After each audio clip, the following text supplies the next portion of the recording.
Okay, thank you so much, Elizabeth. Good afternoon to all of you. Big welcome. And I will try to speak Spanish, but since I'm a Portuguese, maybe things appear, turn out to be in Portugal. But if you cannot understand, of course, you can interrupt me and I will try to rephrase it, okay?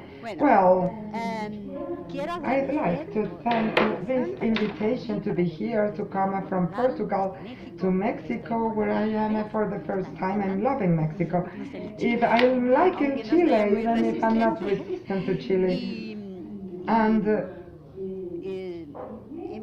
I will start by showing you a map, because you know Portugal is in this corner of Europe, almost 9,000 kilometers in a straight line, but with the scale in Madrid I have 12,000 kilometers. That's quite a long trip. And first of all, I'd like to talk a little bit about Aveiro, the city where I work. It's a small city here, located more or less 250 kilometers from Lisbon and 70 kilometers from Oporto, the second largest city in Portugal. Aveiro is known as the Venice of Portugal due to their channels and their boats, typical, that are called moliceiros. And they are called moliceiros because a few years ago, well, many years ago, they used to transport molisso, a type of algae that was picked up in Ria and was used as an agricultural fertilizer. But today these ships are used to transport tourists for tourist attractions. And the ovos moles are our typical sweets, and translated it means soft eggs, and they represent typical figures such as fishes, barrels, seashells, and the external white part is made of wheat dough, and they are filled with sugar and egg. You can buy this fill up in barrels painted by hand with the typical representations of Aveiro.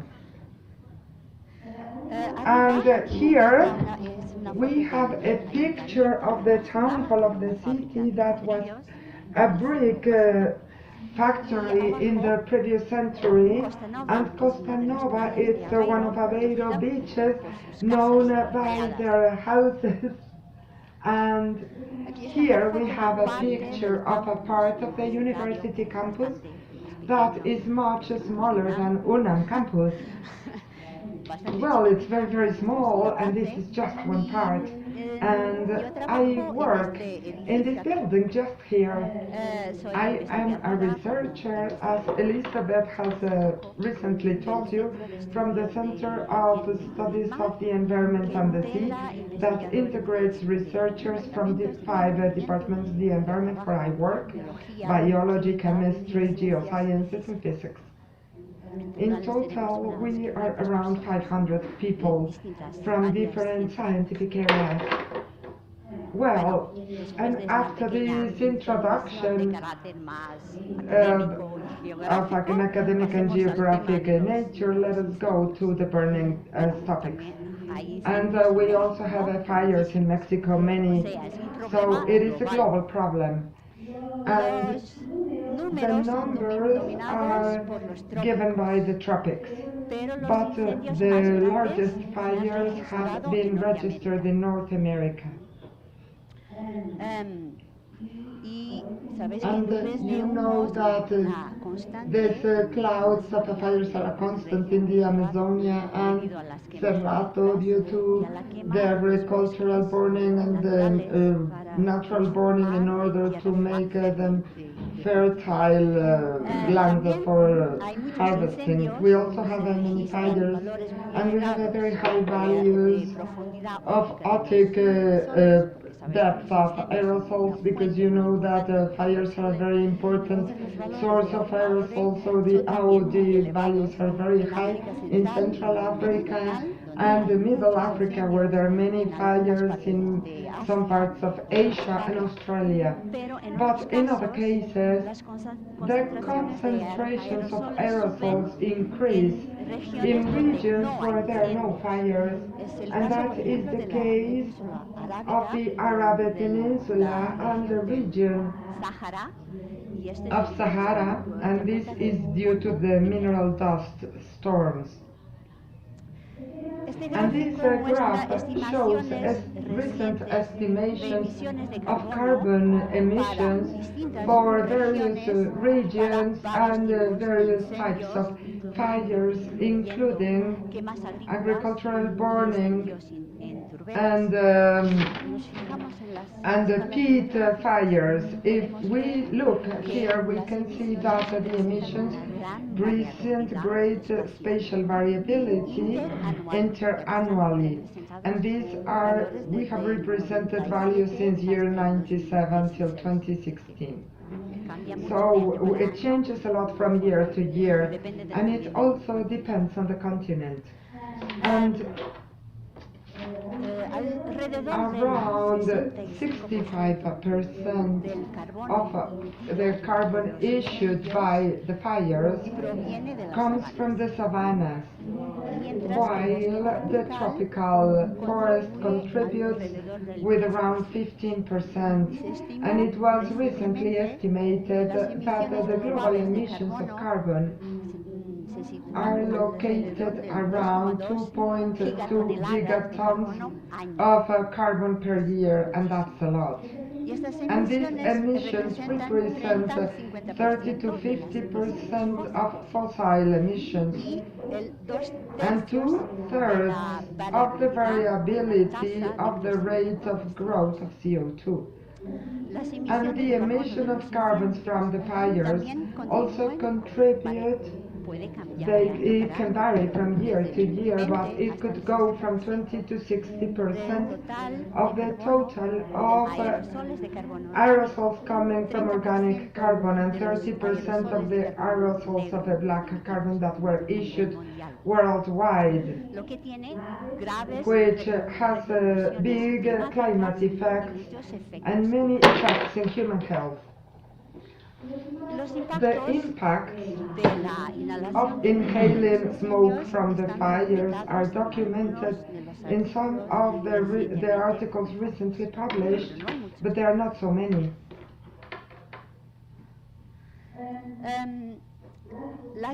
The exposure to PM2.5 issued by the fires has been recently estimated, combining the results of a chemical model of global transportation, global atmospheric, with observation by satellite of the aerosol AOD, and that is the otic depth of the aerosols, AOD. And the mean mortality attributable to fires was estimated in 339,000 deaths per year, out of which,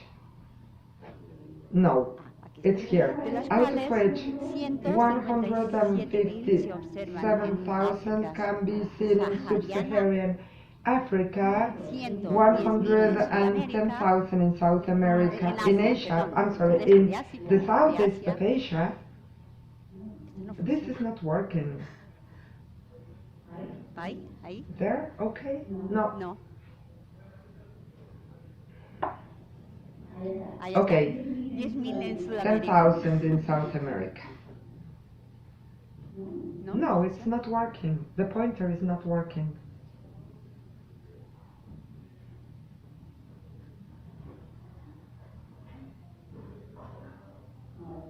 Now it's working. Okay.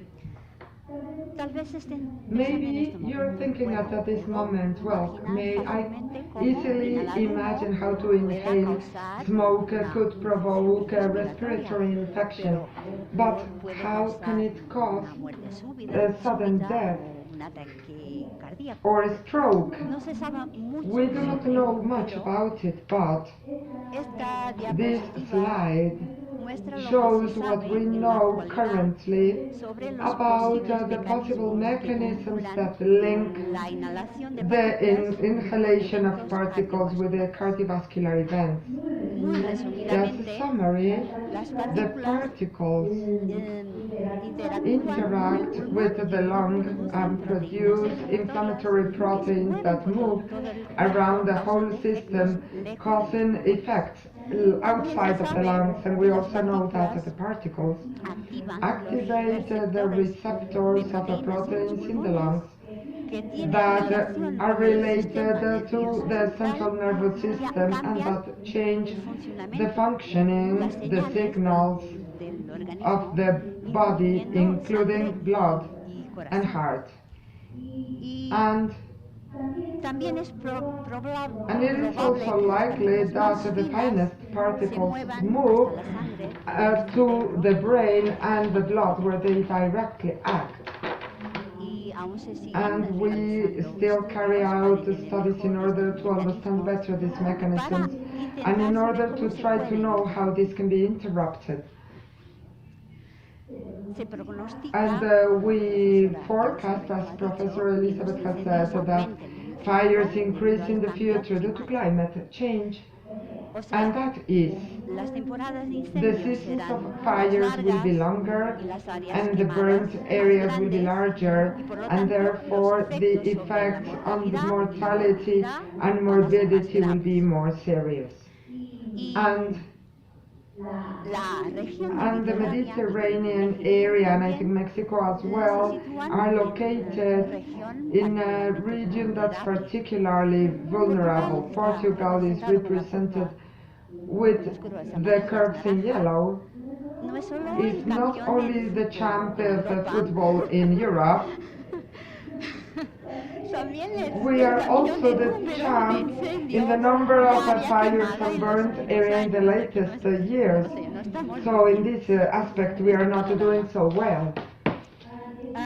Estimations of the burnt area for the future, for scenarios of climate warming of 1.5 degrees that correspond to Paris Agreement, 2-3 degrees for two statistical models that are different, forecast increases in the burnt area in the future up to 200% in some of the regions of the Iberian Peninsula, south of France and Italy.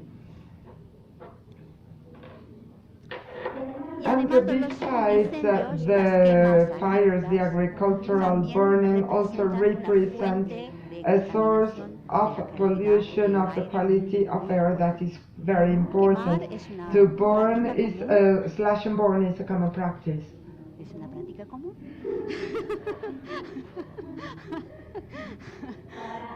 In order to remove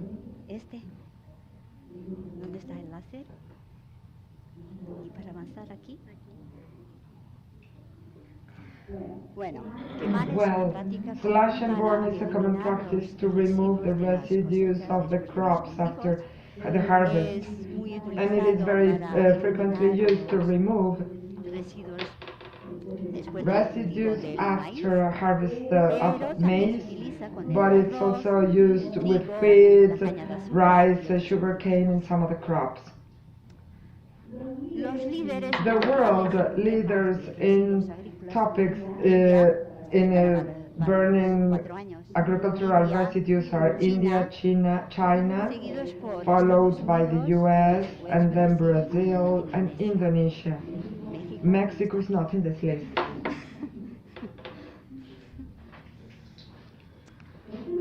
For example, in India, the burning of agricultural residues is concentrated in the northwest Punjab, a region in border with Pakistan, and there are 2-3 months that all the agricultures of rice burn their fields.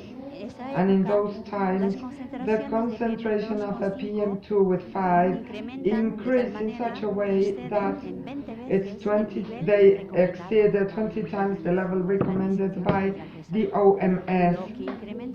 the WHO, which threefold times increases acute respiratory problems. And in a recent study, it was estimated that the economic cost per year related to inhaling smoke resulting from agricultural burning is $30 billion per year. But we are talking about India, where the population is still growing, and it is estimated that for many years it will continue growing. So if the population increases, we will have to have more crops.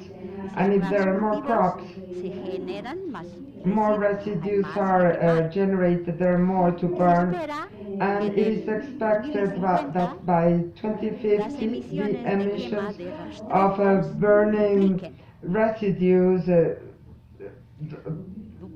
double, and CO2 and the CO that was issued will increase. And if the cost now is the cost in health is $30 billion US, and multiply that times 2.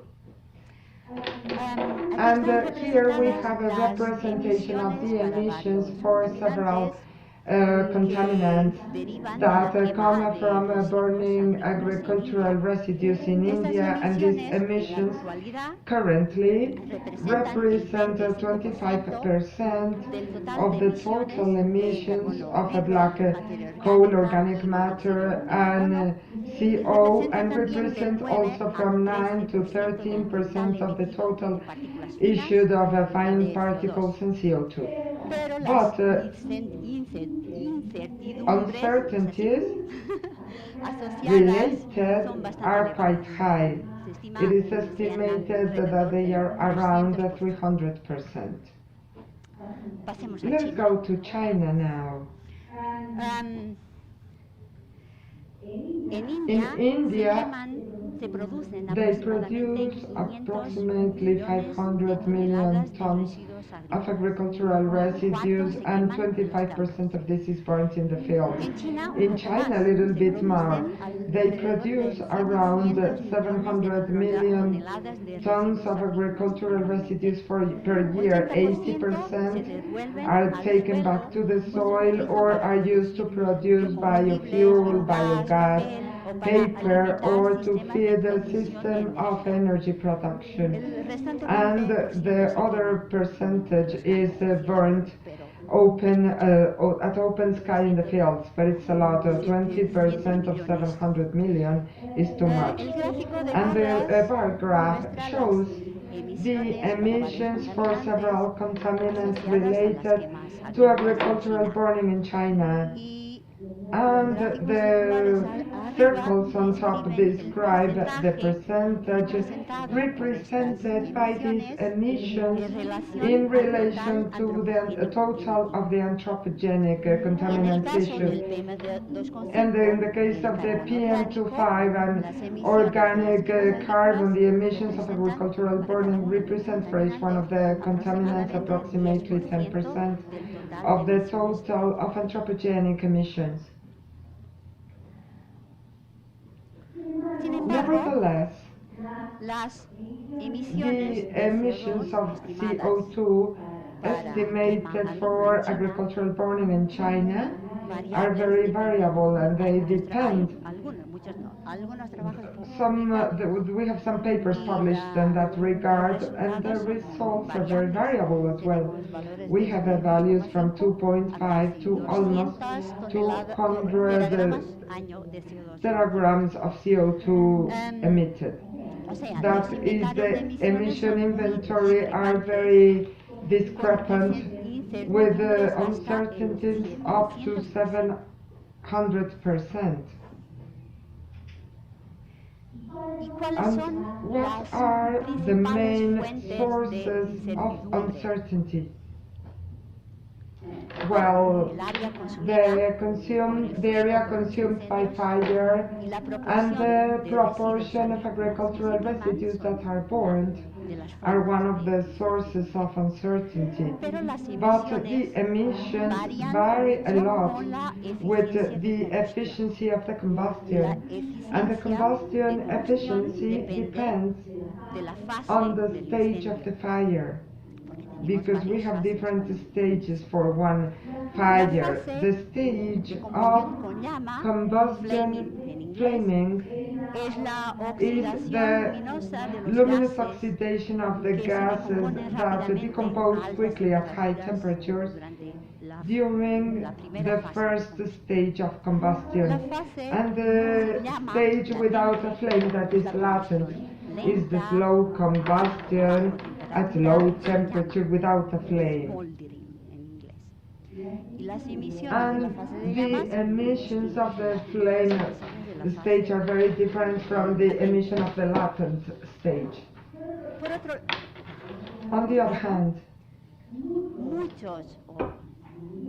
many or most of the factors of emission in the literature have been obtained in the lab under controlled conditions with a prevalence of the flame stage, and there is a very well-known lab that has many publications, that is the Laboratory of Science of Fire in Montana, and a great part of the factors of emissions that have been published have been obtained from here. And there are few the factors of emission in the literature obtained with the field sampling, and these factors refer especially to agricultural burning or prescribed, because it is very difficult to sample the fire of it's dangerous. Okay. Let us go to Portugal, let us travel. In Portugal we have had 3 very worrying years in terms of burnt area.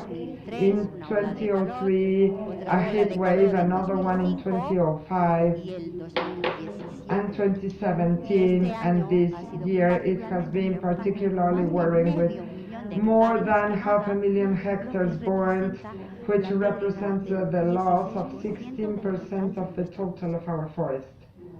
And this is terrible, this is a tragedy. Unfortunately, Portugal was the news everywhere in the world due to 2 very tragic events. One at the mid of June, another one in mid-October. In the mid-June 2017, we had a violent fire in Pedrona, a large municipality, had quickly dragged the municipalities in the neighborhood. It took 5 days to finish it and provoked the death of 60 people, more than 250 injured people. And for sure Mexico, I don't know, it's been 2 years, but these images have been disseminated in TV, and this road where lots of the people who tried to run away were trapped by the fire. 50 of these 66 people have died here on the road when they were trying to escape the fire. And well, besides the mortal victims, this fire provoked the loss of 500 houses and more than 50 companies, with a lost cost of 500 million euros. And the second largest tragedy of the year occurs in October 15. It's a very hot month with low, sometimes we have rain, but in this day the temperatures were more than 40 degrees C, and relative humidity was very low, and at the same time the central and north regions of Portugal have registered almost 500 fires at the same time, and many out of control. Just imagine, this is incredible. And here we have the numbers of this new tragedy. 49 deceased, 70 injured, almost 1,500 houses consumed by fires, more than 500 companies destroyed. And of course, the fires of these years and other years have had a great impact in air quality. And as an example, I have here concentrations of a PM10 in a rural station of the center of Portugal, and you can see that before the fire the levels were located around 40-50 micrograms per cubic meter. The fires start and we get to 2,000 micrograms per cubic meter, and I think the equipment was saturated and couldn't measure anymore. In the graph at the right, we have the representation of the emissions of CO2 in fires in Portugal for the last years, and in particular for year 2017. The emissions of CO2 have represented 15% of the total of yearly emissions of gases with greenhouse effects in all the sectors of activity. Nevertheless, our agency, our environmental agency, in the reports stated that these emissions are very underestimated, and one of the reasons, and with the associated related uncertainties are quite high, and that has to do with the factors of emission taken from the review article of Andrea and Imerlet, and no, excuse me. No. What happens? There are two articles of review, Andrea and Marlet and Diakahi, where we take the emission factors for the inventories. And those articles have factors of emissions for different pollutants, for different types of ecosystem, but these do not represent the Portuguese forest. And besides, when we tried to allocate the contribution of the fires to the levels measured in the monitor locals, it is very difficult because there are no profiles of emissions that are typical for the forest that is being burned. And therefore, the emission inventory, the model of receptor, the climate models, the photochemical models should reflect the emissions of the biomass that is being burned. And we have participated in a project with the purpose of obtaining emission factors chemical profile for gases and particles, but for the Portuguese forest. So, for 2.5 years, in the springtime and in the summertime, we have had no vacation, no weekends, or complete sleeping nights, because we have been in the mountains, in the cliffs, literally trying to catch the smoke tops. So that is a crazy, dangerous craziness. How did we know where the fires were?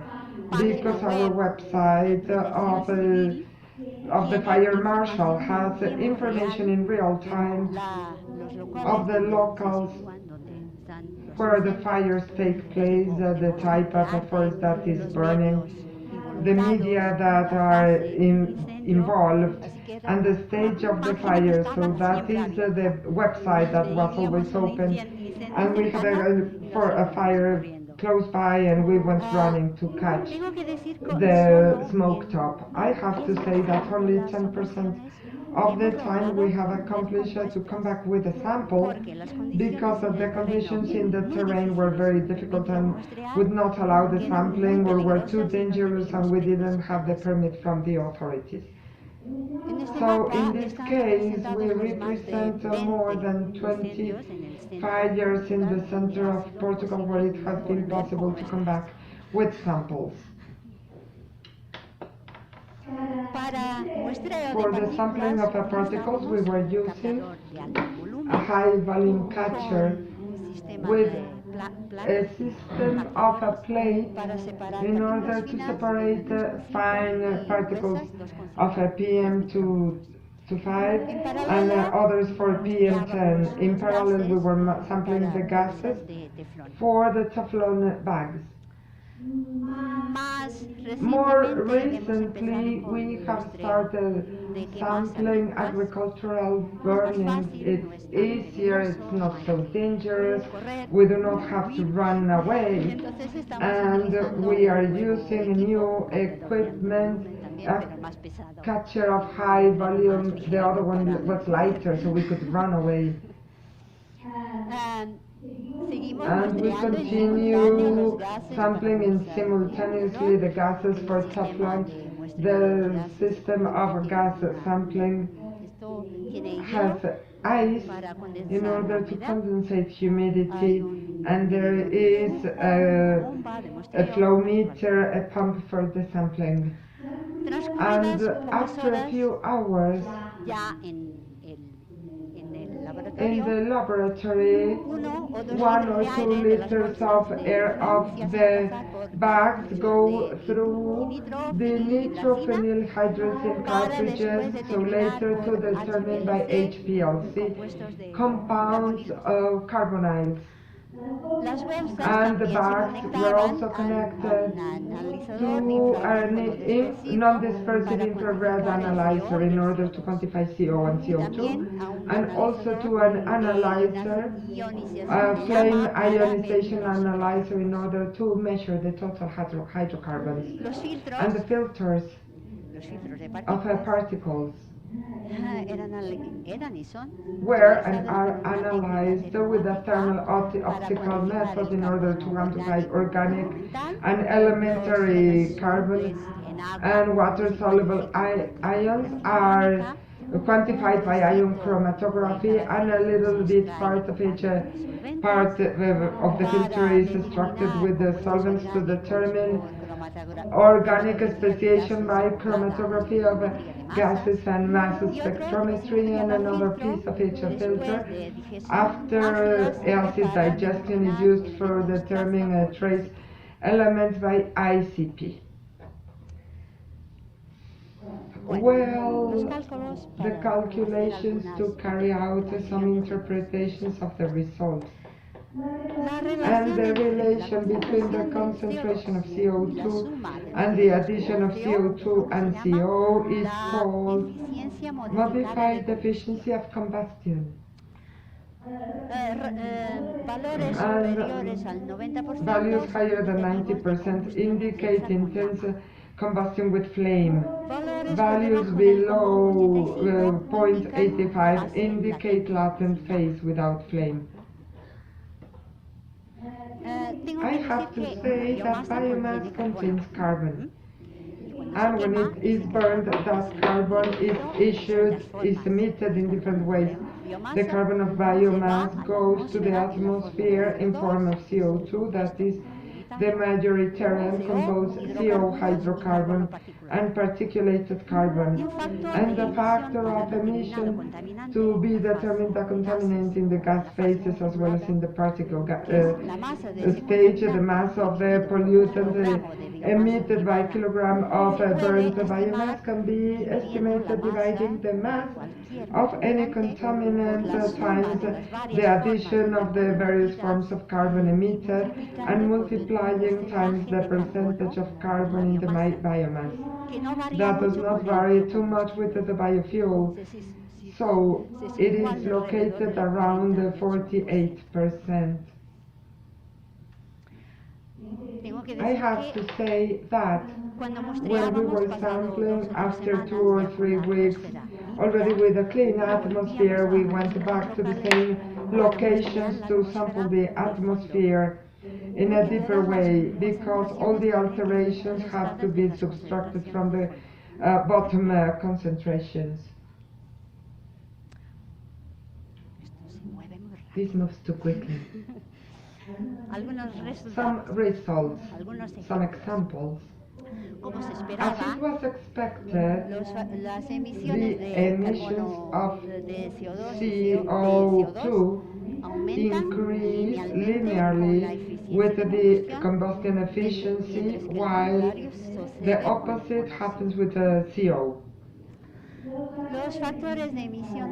The factors of emission for CO2 for fires in Portugal are located in the value range that was documented for fires in other type of ecosystems above. CO is much higher. Why? Because a greater part of the emission factors documented for other ecosystems only describe the measurements in the phase of a flame and do not consider the latent phase. The latent stage, which for many other contaminants that are not CO2, could mean the non-representation of a meaningful part of the total that was emitted. The emission of a particle seems to reduce with the combustion efficiency, even if the linear relation presents lots of dispersion. The factor of emission for fine particles for fires in Portugal is larger than the factors obtained for fires in bushes that occur quickly and do not have very much of a latent phase, but this is a factor is documented for other types of fires. Elementary carbon, the factor of the emission that was obtained is comparable to the one described for fires in tropical woods and the savanna, but much higher for the ones in bushes.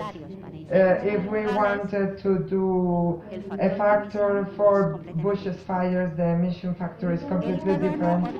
The organic carbon, due to the same reason than the CO, is much higher, because here we are representing also the latent stage. And in literature, a bigger part of the emission factors only consider the flaming stage. And we have also quantified the factors of emission for formaldehyde and acetaldehyde, that are gas compounds that are important for the photochemistry of the atmosphere, production of ozone, for example. And the contrary of what has been obtained for tropical forest and agricultural burning in our case, the emission of acetaldehyde is much higher than the emission of a formaldehyde, 4.5 times, and much higher proportions of acetaldehyde are observed in the urban atmospheres of Brazil. Why? Due to the greater proportion of vehicles moved with ethanol, while in cities, in Mexican cities, European cities, where we have a predominance of diesel or gasoline vehicles, the formaldehyde is much higher, much more abundant.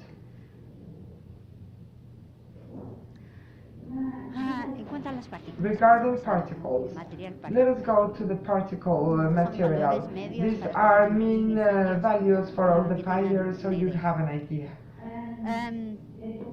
Out of the total of particles, 90% is made up of fine particles, which means more time in the atmosphere, more danger for the health of the exposed population. And the PM2 with 5 issued,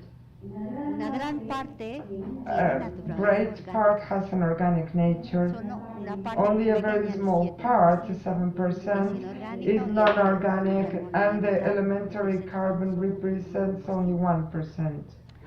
And the proportion between organic carbon and elementary carbon is quite high. The mean value is 66.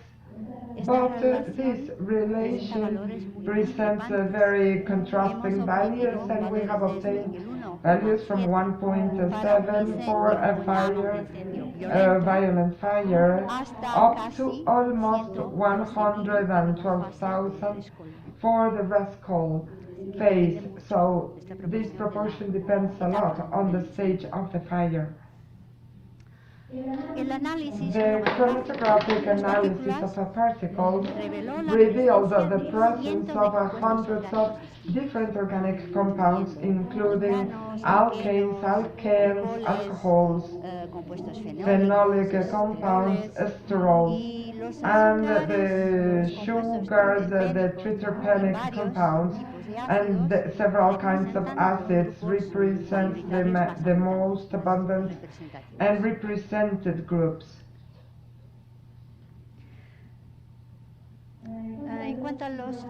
Regarding aromatic polycyclic hydrocarbons that are carcinogenic, the emissions for the most volatile of them, these are lower.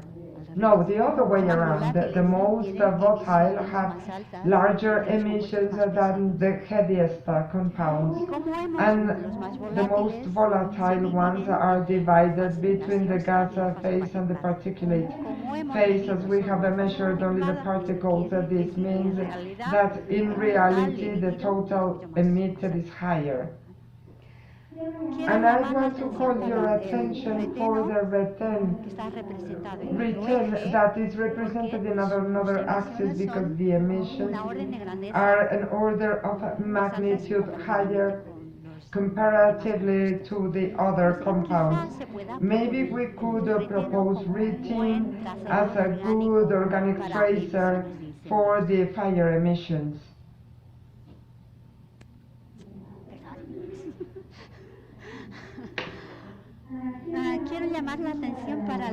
And I want to call your attention for the detection of fire compositions with the phenolic compounds that are made with the thermal composition of lignine, but are described in the literature as agents that cause oxidative stress in the cells. So in terms of health, it has low emissions, but the effects could be severe. We have detected 3 types of phenolic compounds.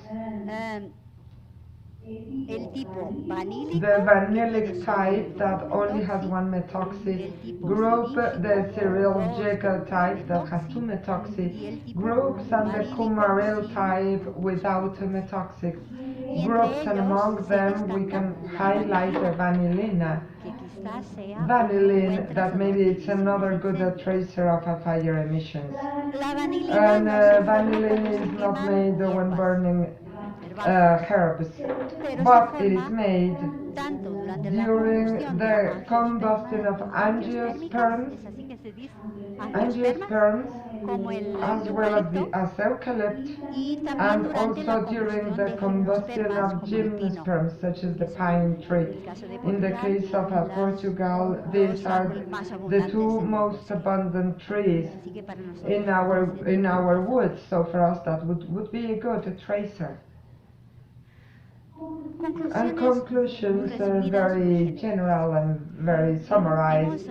We have obtained comprehensive databases with emission factors, with chemical composition for the Mediterranean region. For this region we had no data, and this allows to improve the inventories and the models of receptors. But it would be important to mention factors of emission and chemical composition, the chemical matters for violent fires related to heat waves, which is not an easy task. And the results indicate that we cannot ignore the emissions of the latent phase, because this represents an important part out of the total emitted. And the smoke tops contain fine particles of an organic nature that contain cancerogenic and others that cause oxidative stress, and as we know, that is a danger for human health. So we have to take action. And as I have said, particles have organic nature, and the proportion between organic and elementary carbon is quite higher than the relation to other sources, for example vehicles, which allows to tell apart these emissions. But we have seen that the ratio is very variable. It depends on the type of fire we have to continue measuring in order to have a statistical representativity. And since elementary carbon has an important role in the radiative forcing, we have to continue measuring not only in Portugal, in other places as well, in order to better assess the effects on the climate, and of course that we have to prevent fires. But I don't know if this way would be the most proper one.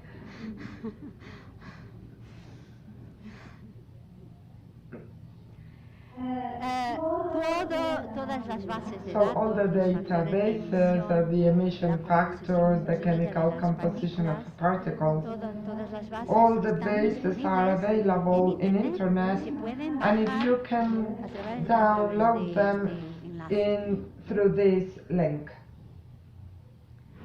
And I thank the sources that have financed the work, and the other members of the group that have been in the fires with me, and all of you for the attention you have paid to my talk.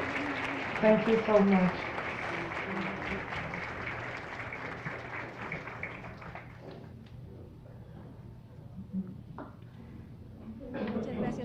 Thank you so much for the talk. It was very interesting. Oh, how was my portuñol? Perfect. So let us open the question and answers session. Please, Ricardo.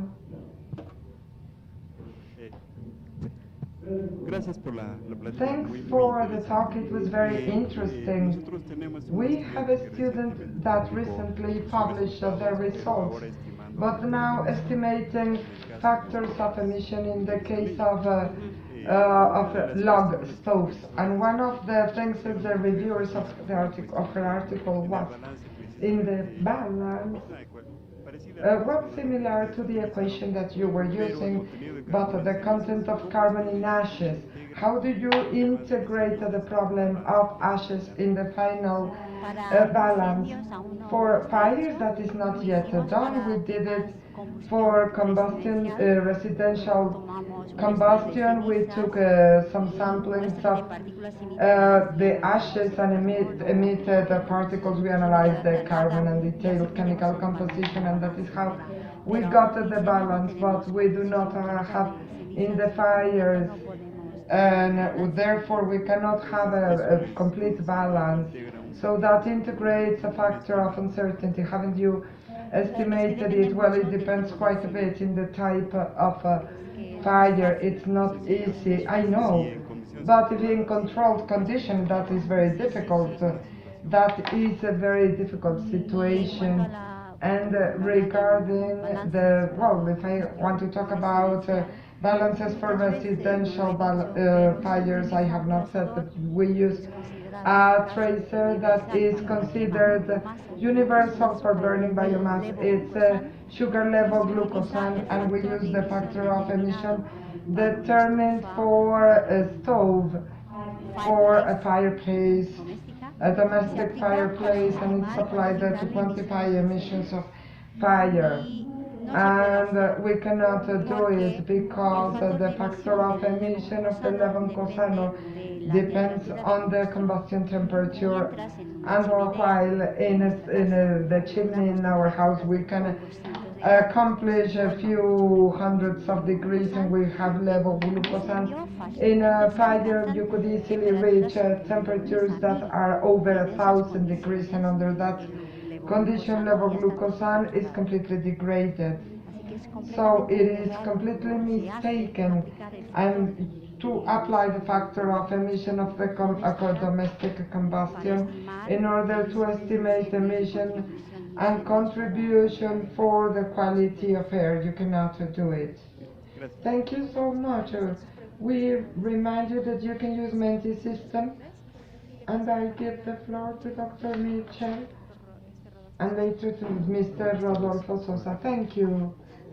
I understood that from the results you got in Portugal, the relation of the samplings is acetaldehyde 4.5 higher. It could be very unusual, especially for environments where you are not using ethanol. Do you have any idea why these results were obtained?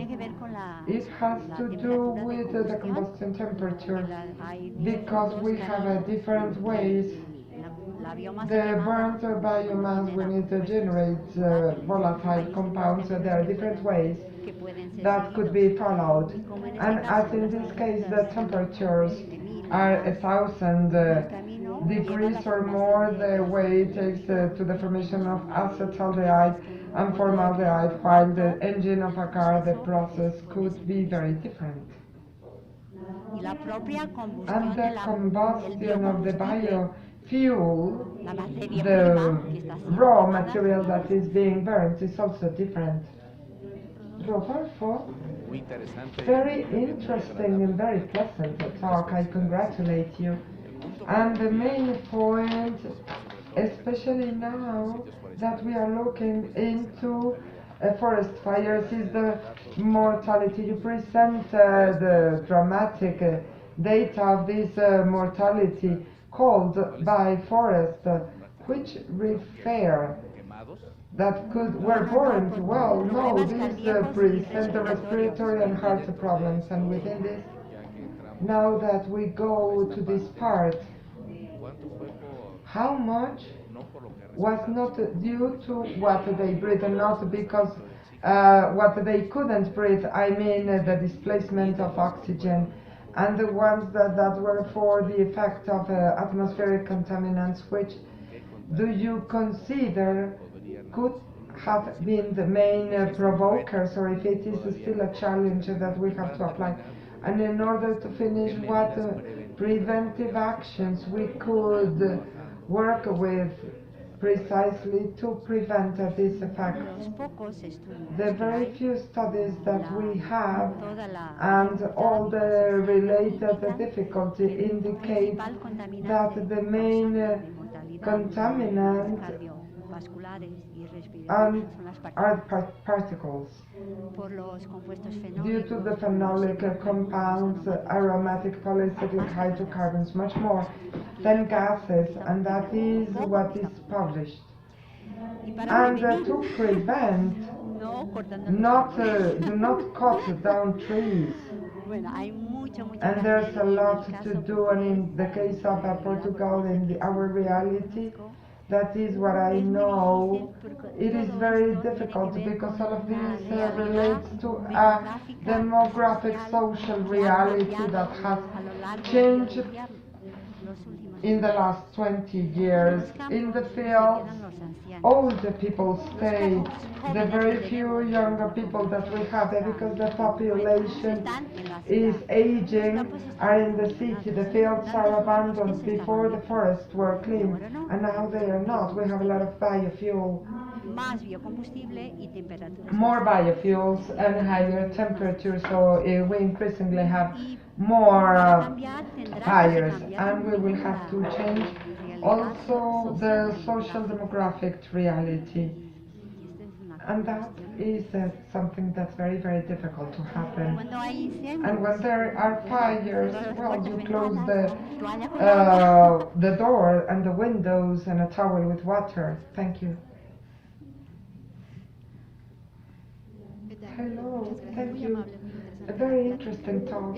I have a comment in relation with the carbonyls used as acetaldehyde and formaldehyde. So these elements, obviously the part that you presented about sampling methodology was made with this type of a bags and were cartridges, but you didn't only have a direct in situ measurement. Well, that was direct in the plume. And another thing would be to study the secondary processes, yes, of course.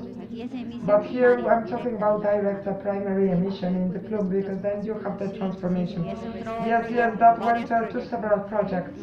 And one thing that I didn't see you present, what happens with heavy metals? Well, the concentrations are very low because 7% as a total in average. But you have detected metals.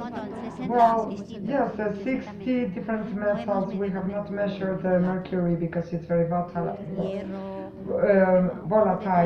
We have a ferrous, chrome, a little bit of everything. A very interesting talk. Congratulations. I have two questions.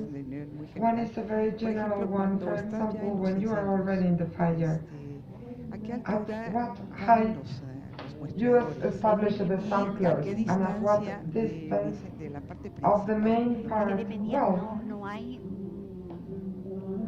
there is no fixed value because it depends on the topographic conditions in general. It was easier to do it in the cliffs and the smoke top was there, and there it's easy to make the sample. In flatter areas and with the changes in the air it's much more difficult. An average value 20 meters relative to the flame front, to the center of the plume. It can be diluting in values, but very concentrated values, and I can say that there were filters with a very few minutes of sampling with a higher concentration to 50,000 concentrations per cubic meter. It was the plume very concentrated. And the next relates to the modified efficiency of combustion. You gave us ranges where the flaming and the other part. How did you find the ranges? That is in the literature.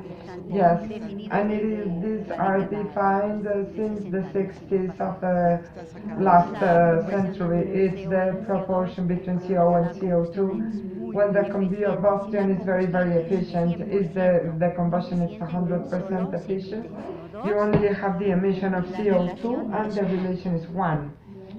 And the last question is, this type of measurements could be done with drones, or do they fall down due to the heat? I do not think so, due to the heat. And since there are helicopters and airplanes, authorities do not allow it. We have tried to do it, but we have not been allowed. Thank you. You will be reading some questions of Menti. These come from the people who are following in Facebook. We thank you for your interest. We have people connected.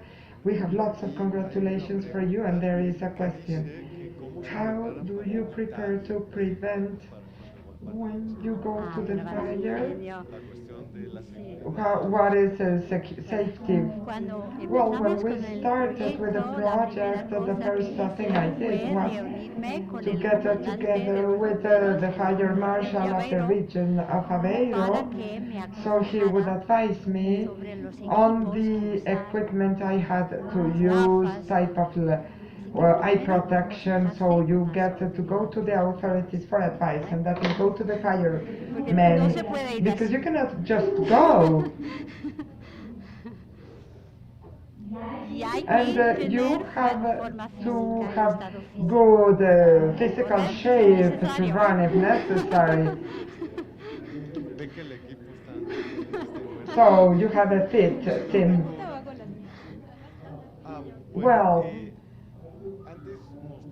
first you showed some graphs and maps that are showing that the center and north of Portugal gets more incidents of forest fire compared to other places with a similar weather, and you have just explained the social demographic aspect, but could there be another thing related to the agro model that has been imposed for decades and that could be different from the one in the other places? Well, in the north of Portugal is very similar to Galicia in Spain, and we have the same problems. And the main difference in the center and north of Portugal and the north of Spain and the south, the equivalent to Andalusia, the south is flat, and they have a more shepherds, wheat, and dense forest, and the density of the population is much lower in Spain. Thank you so much. I wanted to ask you, you said that finally you carried out all of this study of doing the chemical characterization of emissions in order to improve what the receptor model gives you, that finally will help you to define what type of a percentage is contributing to the contamination by particles per fire. Once you do this characterization, what was the improvement you found in the models you use? The library profile, and you match it with experimental data in Portugal. I cannot give an answer to you due to one reason. The database that we have is very recent, and we have a monitoring campaign in 2 cities in Portugal, in Oporto and Coimbra, and we are still finishing the chemical analysis, so later to apply the input of this database. I cannot answer. If you had to decide a good strategy for preventing this burning, and obviously all the effects that affect human health, how would you do it? Having a civil protection, or having a system with these temperatures that there is a high probability of fires, and to work with the fire marshal in Portugal. The Institute of Meteorology has calculations that are based in the meteorological data, and that produce the fire risk, and they have a color chart. When the risk is orange or yellow, all the civil protection is prepared with additional firefighting equipment, and I think that should be implemented in other countries that still do not have a prevention system. Well, not prevention, acting. Let us go to another question. A question through the Menti system. 2 questions. Which chemical compounds are you considering due to the photochemical reaction of compounds within the sample of gases that is inside of the bag? As I have said, we were sampling directly in the plumes. It is primary emission. After that, so we do not have reactions in the bag, is to put the bag in a black rubbish bag to look at the photochemical reaction. We need light, so in the laboratory the bag goes inside of a black rubbish bag in order to have the representativity of the primary emission. Thank you. The other one says,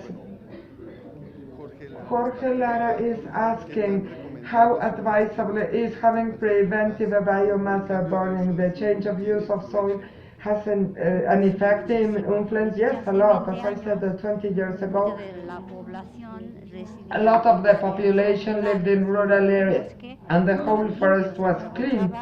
They were using biomass, for example, for having the beds of animals. There were much less fires because everything was exploited and clean. The social demographical panorama changed quite a lot, and so now we have a huge amount of fires that are much more violent. So the socio-demographic panorama has a tremendous importance after the fires of 2017, because we had so many dead people. The government created a law that imposes that during the winter months the owners of the forest have to clean them, and if they don't clean or up to March or May, they have to pay a fine. The problem is that many of them have a few resources, and some of them clean, others do not, and those who clean generate a huge amount of biomass that is burned. That is, we are preventing the fires, but we have operations of several pollutants in the winter due to the burning of the biomass. And the government is planning to create combustion centrals for biomass for having the energy usage, but that will take time. We have time for another question. Hello. One question: if the fires are increasing and the emissions of contaminant particles depend on the area of consumption of this suggests that the fires depends on the geometry, on the distribution of trees, and this is related to the emissions to the atmosphere. So my question is, what can we do to reduce the emission of contaminant particles for the environment? And I have a suggestion. And so, due to the fact that you burnt an area and you reforest that area in a uniform way, wouldn't it be more convenient to leave gaps? Because in the images that you showed us, it's always focalized and it's only parts. So then, so the fire does not propagate in a greater area, and that would reduce the particle emission. So if you guarantee distance in between trees and to choose the type of tree, because in Portugal we had a huge growth of a pine tree and eucalyptus, and the pine tree, it has lots of resin, it gets in fire very quickly, the same as eucalyptus, while an autogenous species is more resistant to fire and does not burn so quickly, so we have to think what species to choose to reforest. And our last question. Hello, thank you.